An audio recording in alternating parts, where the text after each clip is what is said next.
Kung napanood nyo na po yung The Exorcist, wala pong tatalo sa movie yan bilang horror movie of all time. Pero alam nyo po ba, ito po ang aking news sa mga maiiwan sa rapture. Kung maiiwan po kayo, wag naman po sana, I hope tumanggap na kayo kay Lord Jesus habang may panahon pa, no? Pero kung maiiwan po kayo, masasaksihan nyo po ang higit pa na horror film kaysa sa The Exorcist. Ang sinasabi kong Exorcist kasi maraming gumawa niyan, yung 1973, starring Miss Linda Blair.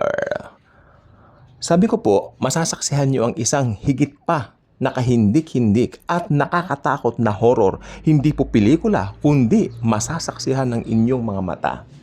May mga Biblia po ba kayo? So, ako po meron akong okay na po yung apps ko ng Bible kung Tagalog. So, ito kasi naglolo ko minsan, hindi ko po alam bakit. Kung may Bibles po kayo, please, makipag-aralan po kayo sa akin ngayon dahil napaka-importante po nito.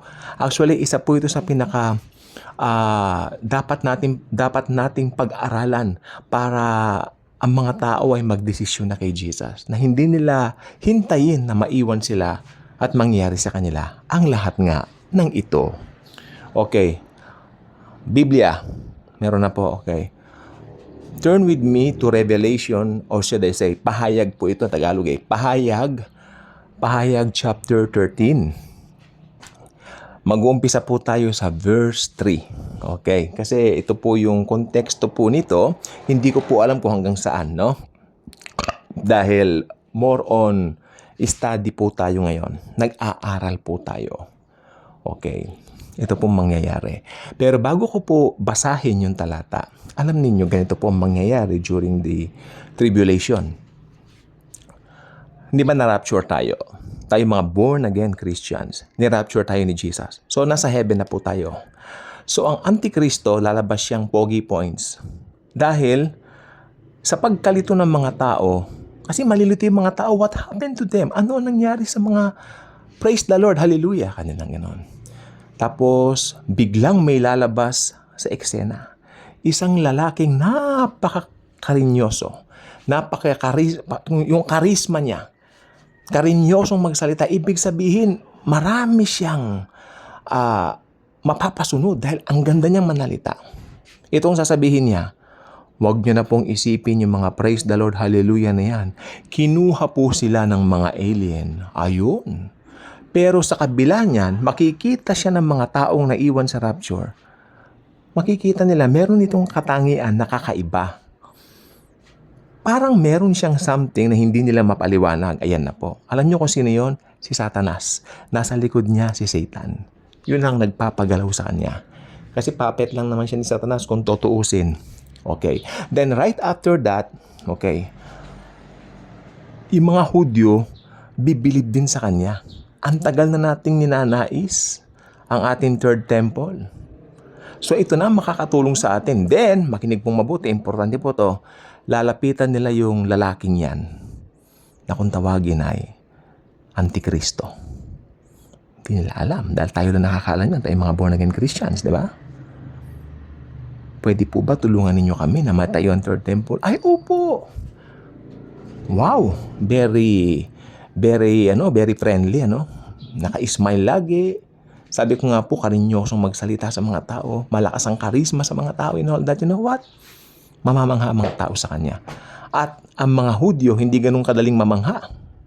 Pero namangha sa kanya. Ang malungkot lang po, alam niya sa part ng mga Hudyo. Sabi ni Jesus sa Aklat ng 1, dumating ako pero tinanggihan niya ako. Pero merong isang darating sa kanyang pangalan, tatanggapin niyo siya. Yun yung Antichrist. Hinulaan ni Jesus yan. Di ba? Kaya sabi ng mga Hudyo during that time, please help us build our third temple. Oh, no problem. It will be built soon as you want. And then, makinig pong mabuti, may pipirmahan siyang tinatawag na peace treaty, sa Israel. Alam niyo po ba, pag pinirmahan niya na yon, pasok na po ang 7 years of tribulation. Agad na po yan. Ayan na po. Umpisa na po yan. That's it. Ayan na. Bilang na. Umpisa na. Pag ng peace treaty niya, naganap na. Umpisa na ang tribulation. 7 years po yan. Pag nabilang yan, that's it. Second coming na po after 7 years. Pero, ang masaklap nito, daranasin ng mga taga-mundo ang pinakamalupit at pinakamatinding pangyayari sa kasaysayan ng daigdig na hindi pa nararanasan kahit kailan. Okay. So, ang Antikristo po ay very charming, no? At siya po ay masyado pong popular, famous. Walang binatbat yung mga sinusundan ng mga vlogger ngayon ng mga sumisikat na tao. Na? Wala pong binatbat yung kasikatan ng mga yan. Yung sumisikat na tao niya sa Pilipinas lang sila eh. Ito po, worldwide. Worldwide. Pag samasamahin mo ang kasikatan ni Taylor Swift, The Beatles, Michael Jackson, Janis Joplin, Bee Gees, Carpenters, at Elvis Presley. Pag samasamahin mo ang kasikatan nila, wala pa po sa 1/4 ng kasikatan ng taong ito. Halos sinasamba na po ito. Masyadong bilib ang mga tao sa taong ito. The Antichrist. Okay. So, ito pong mangyayari. Alam ninyo, during that time, marami rin pong naiinggit sa Antikristo. Maraming nabubuwisit sa kanya. Bakit gustong-gusto siya ng mga tao? So, may mga kalaban po siya, right? May mga kalaban din po siya sa politics. Kasi politician po yan eh. Oo. And then, sa loob po ng 3.5 years, magpapakita siya ng gilas. Alam niyo po yung gilas? Hindi gilas Pinas. Okay. Magpapakita siya ng gilas sa kanyang pagpapatakbo, sa kanyang gobyerno. Masyadong successful. Pero may mga naiinggit din sa Antikristo. Alam nyo, ang Antichrist, pinaparallel niya si Jesus. Kay Jesus, maraming naiinggit ng panahon ni Jesus. Sa Antichrist, meron din. May mga naiinggit din sa Antikristo. Di ba? O, may mga naiinggit sa kanya. Ngayon, yung mga naiinggit sa kanya, nagplot.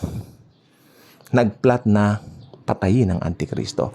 And then, ang Antichrist pong ito, habang isa sa kanyang mga campaign o mga speaking engagement, ito po mga nagbabalak sa kanya, sumunod sa kanya, at siya po ay pinatay at binaril. Makinig po mabuti, pinatay siya at binaril siya sa harapan ng madlang people, sa lahat ng mga tao sa buong mundo. Tandaan nyo, worldwide ang popularity ng Antikristo. Lahat ng buong mundo nanonood sa YouTube, nanonood sa Facebook, live, nakikita yung nangyayari.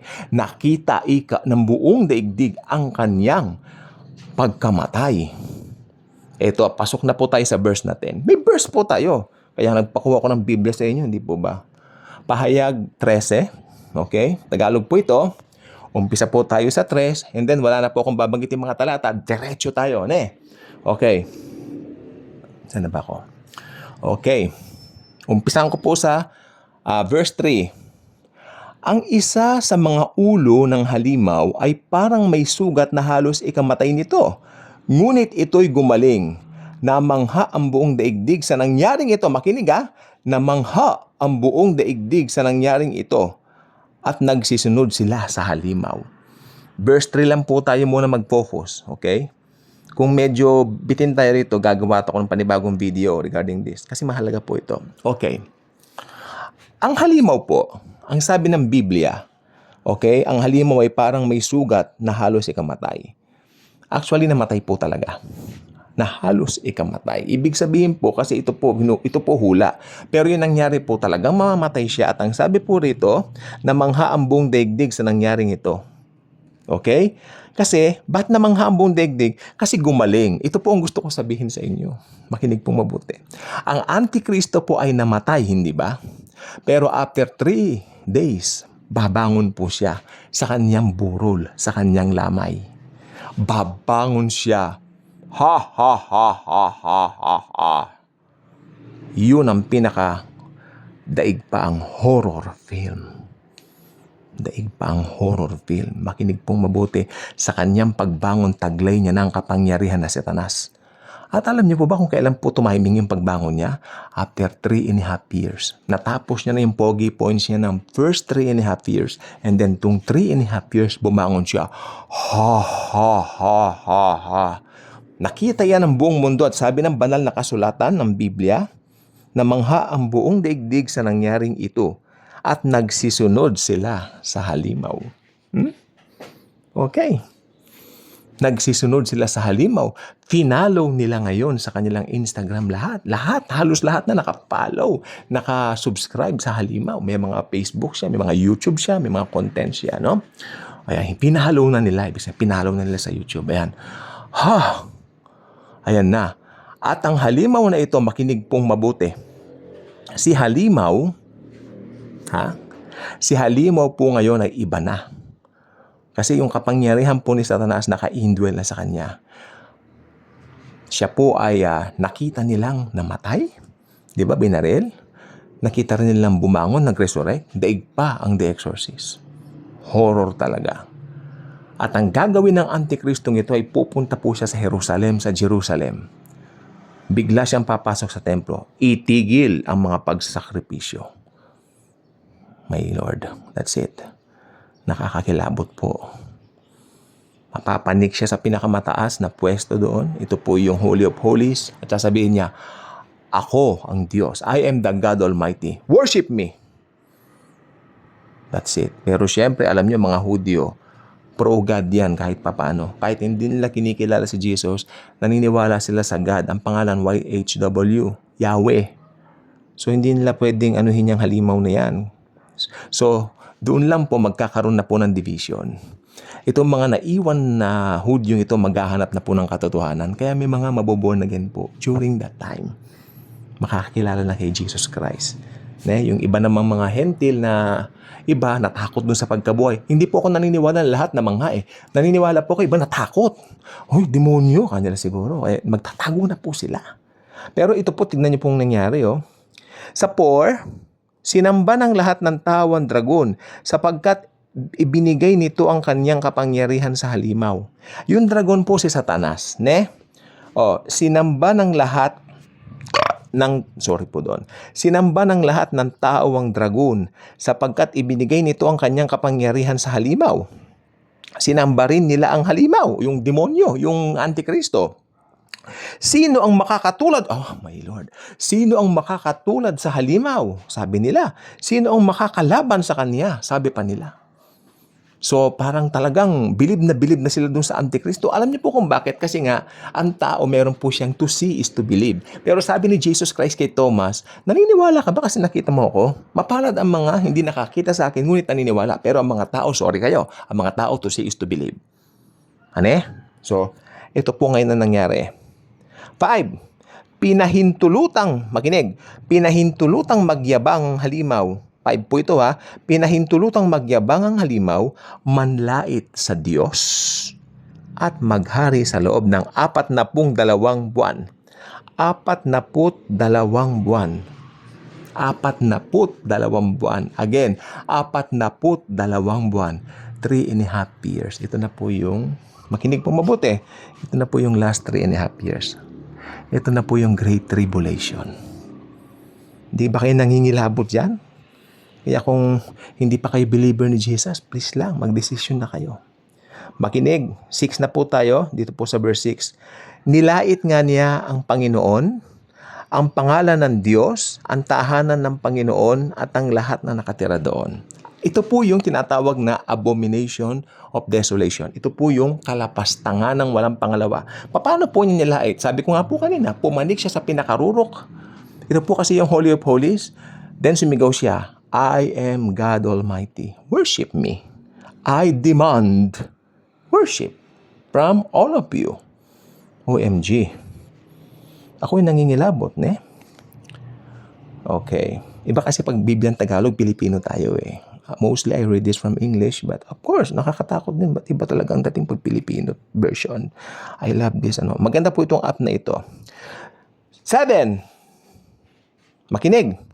Pinahintulutan din siyang salakayin at ganapin. Sorry. Yun ang hilip sa Tagalog. May mga Tagalog kung hindi maintindihan din Tingnan nyo.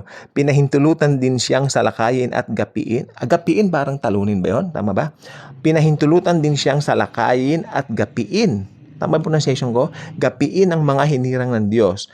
At binigyan siya ng karapatang mamahala sa makinig. Importante ito. Bawat lahi, bawat lipi, bawat wika, at higit sa lahat, bawat bansa. Yung mga sumisikat po dito na sinusundan ng mga vlogger sa Pilipinas, Pinas lang yan. Pero ito, makinig po mabuti, worldwide. Susuko sa kanyang paanan ng lahat ng bansa. OMG. 8. Makinig. Sasamba sa kanya ang lahat ng nabubuhay sa ibabaw ng lupa, maliban sa mga taong, I love this. Naiyak ako dito. Maliban sa mga taong ang pangalan ay nakasulat sa aklat ng buhay, magmula pa ng likhain ng sanlibutan, ang aklat na ito'y iniingatan ng korderong pinatay, ang korderong banal, ang korderong mahal. Sino ang korderong mahal? Si Jesus. Ibig sabihin yung mga maboborn again sa tribulation, yung mga magpapapugot ng ulo, makinig pong mabuti, iniingatan na ng korderong banal at korderong mahal. Ne? Sino ang korderong mahal? Si Jesus. My Lord. Ulitin natin yung 8. Naku, okay lang, mahaba. Okay lang, maski mabot tayong 30 minutes. Sasamba sa kanya ang lahat ng nabubuhay sa ibabaw ng lupa. Maliban sa mga taong, maliban sa mga taong ang pangalan ay nakasulat sa aklat ng buhay, magmula pa ng likhain ng sanlibutan. So, yung mga maliligtas pala sa Great Tribulation, nakasulat na ni sa aklat ng buhay ang pangalan ever since. Parang tayo. Kaya totoo po ang predestination. We are predestined by Jesus to be saved. He is God. Outside time siya. Huwag nating isipin, paano nangyari yun? Diyos siya eh. Hindi mo na problema yun. Problema ng Diyos. Wala rin problema ng Diyos. Basta sa Diyos yun eh. Diba? Si Lord, God. Jesus is God. He is God. He is all-knowing. He is almighty. He knows everything. Omniscience, omnipresence, omni-omni. Lahat ng kaomnihan, nasa Kanya na. Okay.